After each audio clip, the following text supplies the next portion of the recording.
अस्सलामुअलैकुम दोस्तों, कहानी तलाक के बाद का पार्ट नंबर 2 और आखिरी पार्ट शुरू हो गया है। अगर आप मेरे इस चैनल पे न्यू हैं तो मेरे चैनल को लाजमी सब्सक्राइब कर दें और कहानी के एंड पे अपनी राय का इजहार कमेंट बॉक्स में लाजमी कीजिएगा। कवाड़ जब एक दूसरे से टकराए तो ये ज़रा सा खटका मेरे सीने में तोप के धमाके की तरह गिर जा। अचानक मेरी गैरत बेदार होगी। मेरा जिस्म इतनी जोर से कांपा जैसे किसी गैबी कुव्वत ने मुझे झंझोड़ कर कहा हो, आबरू की खातर मुसलमान बेटियां जान पर खेल जाती हैं, तुम इतनी जल्दी हार गई। खुदा की जात से मायूस ना हो, होश में आओ। वो दरवाजा बंद करके मेरी तरफ आया और मैं उठ खड़ी हुई। मैंने उसे कहा, मुझे माफ कर देना, और मैं इससे चाबी लिए बगैर बाहर आ गई। मैंने गुनाह नहीं किया था, लेकिन गुनाह का इरादा जरूर कर लिया था।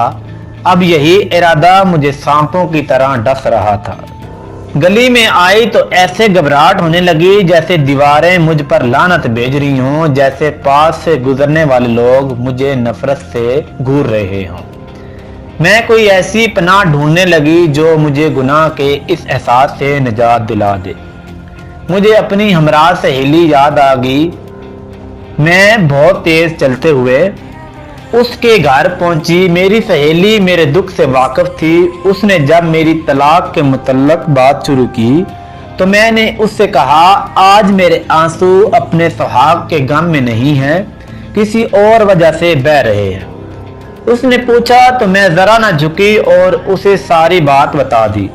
मैं अपने ज़मीर से इस गुनाह का बोझ उतार फेंकना चाहती थी, वो गुनाह जो मैंने किया ही नहीं था। सिर्फ सोचा था मेरी सहेली सब सुनकर अफसुर्दा होगी। मैं समझी मेरी इस नाज़ेबा हरकत से नाराज होगी। मैंने उसका चेहरा अपने हाथों में लेकर, अल्लाह की कसम मैं वहां से भाग आई हूं, कोई गुनाह नहीं किया। उसने कहा, यही तो तुमने गलती की है।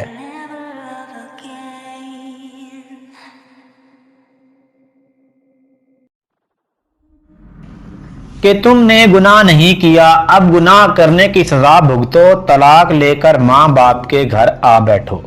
कोई माई का लाल ऐसा नहीं जो तुमको ब्याह कर ले जाएगा। तुम्हारी सास की तरह तुम्हें हर कोई कहेगा कि ये तोहर का पौधा है। सुन मेरी बहन, इसने कहा, औलाद की खातर पीरों के पास जाने वाली औरतों की गोद तावीज धागे से नहीं बल्कि पीर खुद हरी किया करते हैं। हमारे घरानों में एक फरेब की हुक्मरानी है। ये फरेब हम दूसरों को भी देते हैं और अपने आप को भी। तुम्हें अपनी आबरू इतनी प्यारी है तो तलाक ले लो और घर बैठो और बाकी उम्र इस घर में गुजार दो। मगर मैं अपने आप को इस फरेब के लिए तैयार न कर सकी। जब मैंने महसूस किया कि मेरी निजात एक गुनाह में है, वरना मैं हमेशा के लिए धुतकारी जाऊंगी, तो मेरे अंदर एक ऐसी बेचैनी और तलखी पैदा होगी कि बैठे चैन न लेटे चैन। एक पागलपन सा सवार हो गया। दिल में यही इरादा आता कि खुदकुशी कर लूं, रेलगाड़ी के नीचे सर रख दूं, डूब मरूं या जहर खा लूं। 2-3 दिनों बाद खामद ने मुझे साफ कह दिया कि वो अब दूसरी शादी करेगा।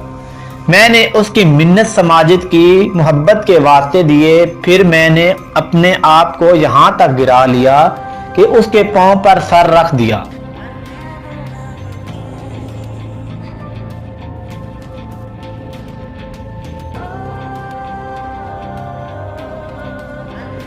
फिर भी मेरी मिन्नत समाजत और वास्तवों से उसे थोड़ा नरम कर दिया। उसने कहा, मेरी माँ एक और पीर का नाम बता रही हैं, मैं उनसे कहूँगा तुम्हें वहाँ ले जाएं। अगर वहाँ से भी मुराद पूरी ना हुई तो फिर मैं तुम्हें तलाक देने पर मजबूर हो जाऊँगा। मैं किसी पीर के पास नहीं जाना चाहती थी। मैंने खामद से कहा, मैं पीर के पास नहीं जाऊंगी। खामद ने कहा, फिर तलाक ले लो, ये तुम्हारा नहीं तुम्हारी तालीम का कसूर है। तुम FA करके पता नहीं अपने आप को क्या समझती हो।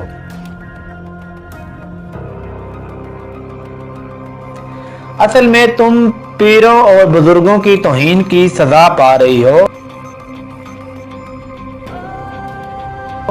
मैं तो भूल ही चुकी थी कि मैं भी तालीम याफ्ता हूँ। खामद ने याद दिलाया तो इसके साथ मुझे भी याद आया कि मैंने तो कुरान भी पढ़ा हुआ है। इस मुकद्दस किताब को मैं खुदा का पैगाम माना करती हूँ।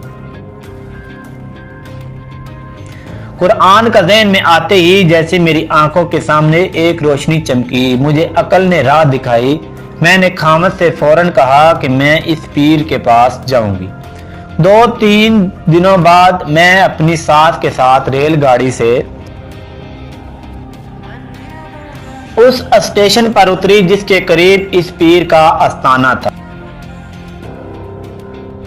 स्टेशन से पैदल ही पीर के आस्थाने पर पहुंचे। जनाब पीर साहब मरूदों की महफिल में बैठे हुए थे। मुझे देखकर इस पर वजद तारी हो गया। साथ ने आगे होकर उसके पहुंच छुए, फिर मुझे भी आगे करके इसके पांव छूने को कहा। सास अपनी मुराद सुनाने ही लगी थी कि पीछे से एक आदमी ने मेरी सास से कहा, यहाँ नहीं, इस वक्त हजूर किसी और हालत में है। लड़की को अंदर भेज दो, हजूर मुरादें वहीं सुनते हैं। इसके साथ इस आदमी ने मेरे कंधे पर हाथ रखकर एक दरवाजे की तरफ इशारा किया और कहा, काकी अंदर चली जा, हजूर करम करेंगे। इस आस्थाने से कोई खाली हाथ नहीं गया। मेरा जिस्म बड़ी जोर से कपकपाया। सास ने मुझे उठा दिया और धीमी आवाज में कहा, जा अंदर चली जा, हजूर आए तो उनके पांव छू कर बात करना। वो जो अमल करने को कहें वो ध्यान से और दिल से करना। ये तुम्हारे पास भी और हमारे पास भी आखिरी मौका है। मैं चुपचाप अंदर चली गई। अंदर पलंग बिछा हुआ था, इस पर कीमती तकिए पलंग पोश था। कमरा काफी सजा हुआ था। जल्दी पीर अंदर आ गया और दरवाजा बंद कर दिया। पीर की सेहत काबिले रश्क थी। चेहरा खूबसूरत और लाल सुर्ख था, जिस्म तवाना। इस शख्स के चेहरे और जिस्म में बड़ी कशिश थी। इसने आते ही मखमूर आवाज में कहा,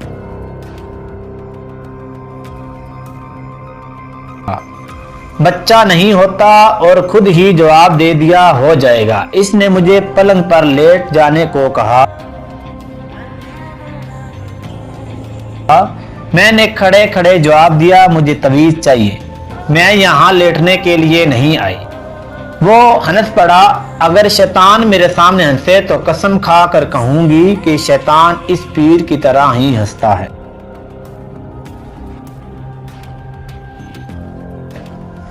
वो मेरे करीब आया, कहने लगा, तवीज भी दूंगा और बच्चा भी दूंगा। इसने एक बाजू मेरी कमर के गिर्द लपेट कर मुझे पलंग पर गिरा लिया।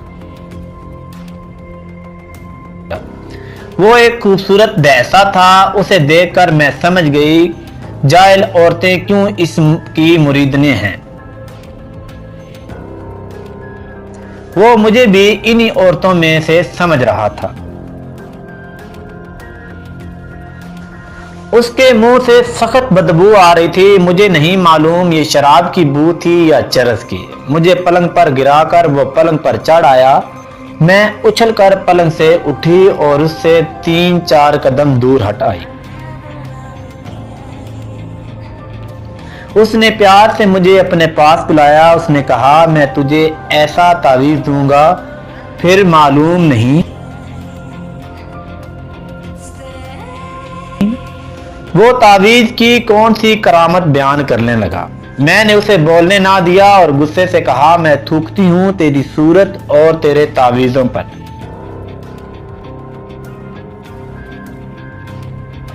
मैं अपना तावीज़ आजमाऊंगी। मैं गुमराह हो गई थी जो तुम्हारे पास आई। उसने जोर से कहका लगाया और कहा, ओ पागल लड़की, और साथ ही पलंग से उठने लगा। मैं तेजी से कमरे से निकली और मरीदों के बीच से तेज तेज चलते हुए आस्थाने से बाहर आ गई। मुझे देखकर मेरी सास भी बाहर आ गई और पूछने लगी, हुजूर ने क्या कहा?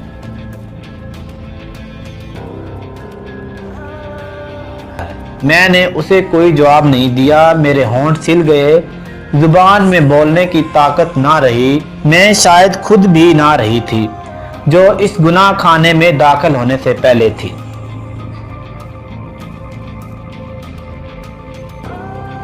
सास कुछ ना कुछ बोलती रही लेकिन मैं चुप रही। शाम के वक्त में हम घर पहुंचे। मैंने सास से कहा, मैं अपने मेके जा रही हूँ।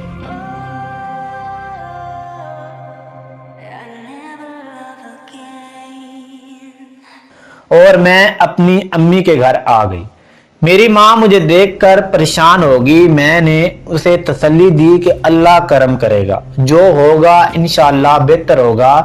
मैं रात माँ के घर रही। आधी रात का वक्त था।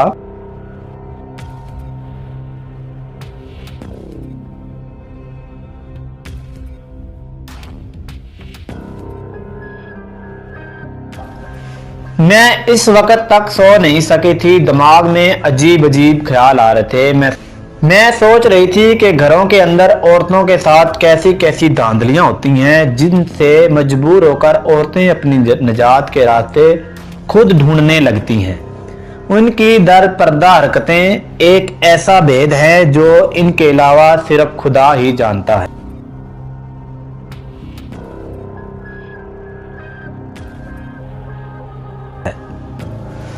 इन औरतों के खामन फखर से गर्दनें अकड़ाए फिरते हैं। घर के सब अफराद उस वक्त गहरी नींद में थे।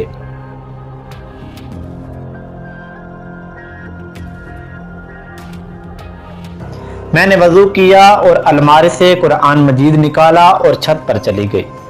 ठंडी चक हवा चल रही थी। मैंने कुरान फसील पर रखा। छत के ठंडे फर्श पर 2 नफल पड़े। इस दौरान मैं इतनी ज्यादा रोई, मैं अच्छी तरह पढ़ भी ना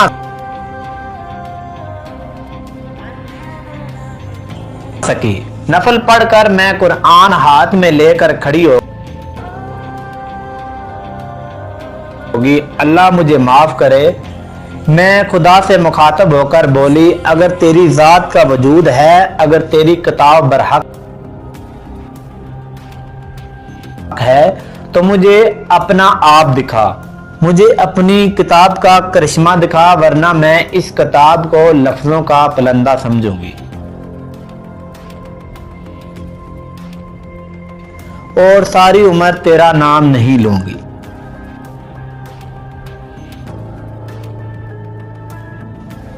फिर मैं खड़े खड़े इतना रोई कि अपना आप संभालना मुश्किल हो गया। मैंने कुरान को सीने से लगा लिया और रोती रही।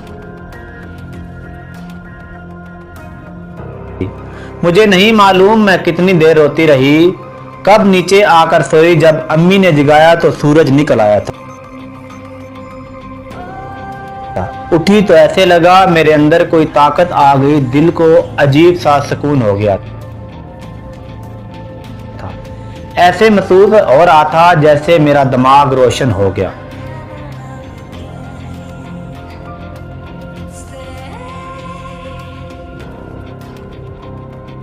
हो। कल तक तलाक का जो खौफ मेरी रग रग में उतरा हुआ था, उस खौफ का असर भी ज़ाल हो चुका था। मैंने खावंद के नाम खत लिखा जिसमें लिखा कि मुझे फौरन तलाक चाहिए, पूरा हक महर वसूल करूंगी, माहवार खर्चा तुम्हें माफ करती हूं क्योंकि मैं तुम्हारी मोहताज नहीं रहना चाहती।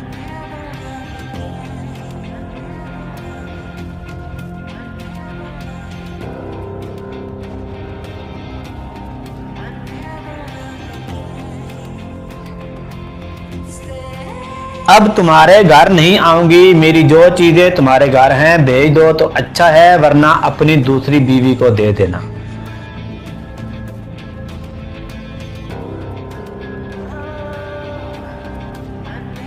भाई स्कूल से आया तो मैंने खत उसे देकर कहा मेरे ससुराल वालों के घर दे आओ। जब माँ बाप को बताया कि खत में क्या लिखा है तो उन पर सख्ता तारी हो गया। मैंने उन्हें तसल्ली दी जो होगा बेहतर होगा। मैंने कहा अगर मेरा खुदा सच्चा होगा तो हमारी मदद जरूर करेगा। ये अल्फाज कहते हुए मैंने महसूस किया जिस तरह पहले तलाक का नाम सुनकर मैं कांप जाया करती थी, अब मुझ में दलेरी आ गई थी और कोई गैबी कुव्वत थी जो मुझे अंदर ही अंदर यकीन दिला रही थी अल्लाह सब ठीक करेगा। 10-12 दिनों बाद मेरा तलाकनामा बमा हक मैर मुझे मिल गया। मेरे कपड़ों का ट्रंक भी आ गया, अलबत्ता जेवर की कुछ चीजें वो लोग हजम कर गए। सामान के साथ सास का पैगाम भी मिला कि अब देखेंगे कि इस सूखे पेड़ से कौन फल हासिल करता है। ये तो थोर का पौधा है जो जमीन का सारा पानी पी जाता है, फल देता है और ना फूल, लेकिन मुझे अब कोई परवाह नहीं थी, दिल को सुकून।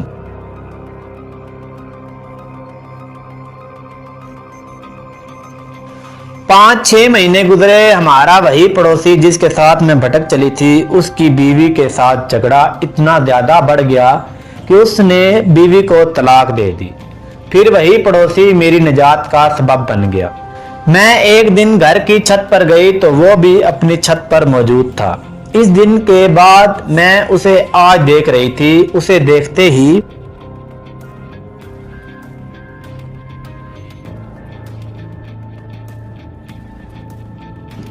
मैं नीचे आने लगी तो उसने मुझे आवाज दी और कहा मेरी बात सुनो, अगर तुम चाहो तो मैं तुमसे शादी करने के लिए तैयार हूं। मैंने कहा आपको मालूम है ना लोग मुझे थोर का पौधा कहते हैं, क्या आपको फूल अच्छे नहीं लगते? उसने कहा माली का काम है मेहनत करना, फल फूल लगाना मालिक का काम है।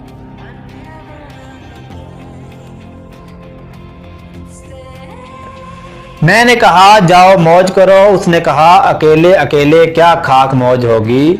मैंने उसकी आंखों की जुबान समझ ली और उसी रोज अम्मी से कहा इस आदमी से रिश्ते की बात करें। अम्मी ने अब्बा से बात की, 2-4 फेरों में बात पक्की हो गई।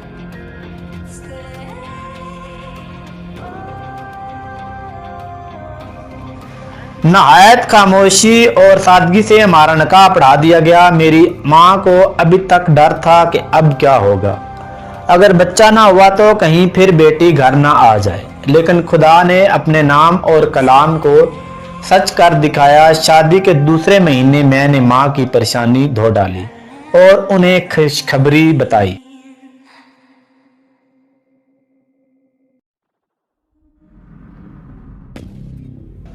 फिर खुदा ने मुझे बेटे की नेमत से नवाजा। जो पीर औरतों को औलाद अता किया करता था, वो एक रोज अपने कुछ मरीदों के साथ एक बस में सफर कर रहा था। बस पे काबू होकर सड़क से हट गई और इस रफ्तार से जाकर एक मजबूत से टकराई। उसमें 26 सवारियां मर गईं।